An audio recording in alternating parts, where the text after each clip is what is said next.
Dilyara from Music on Music Studio, and today I wanted to talk to you about how to sit correctly at the piano. Now, you wouldn't think it's a big deal to know how to sit at the piano, it's just sitting.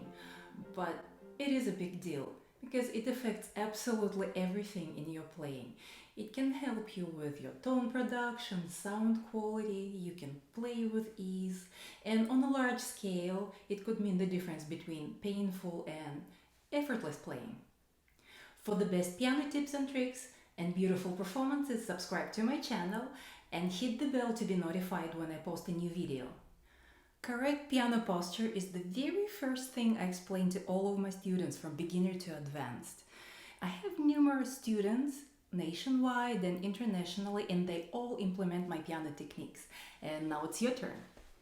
Now, the very first thing we're going to talk about today is the bench itself. Actually, we'll be talking a lot about the bench because that's where the piano playing starts. So if you could have a real piano bench which is adjustable, it can go up and down, that would be your best choice because they always have a flat surface, and if you have a flat surface, it will be easy for you to balance on the bench, on the keys, and on the floor. Now, speaking of balance, if you are using a regular chair, they normally come at the wrong height, so I don't suggest that.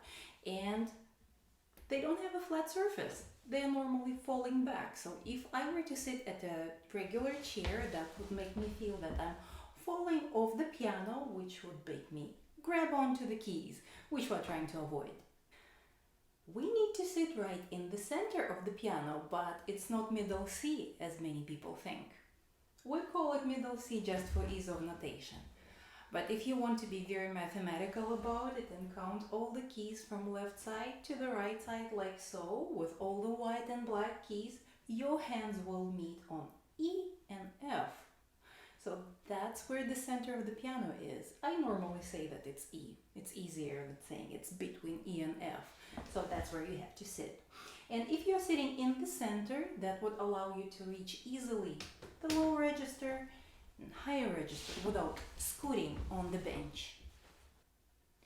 Comment below and let me know if you want me to do more tutorials. Another thing to consider is the distance from the piano. I wouldn't want to sit too close to the piano because that would make me feel crowded. I also don't want to sit too far away because that would make me stretch my arms, and with little ones I call them zombie arms, and it's very uncomfortable to play with zombie arms. So what is the correct distance?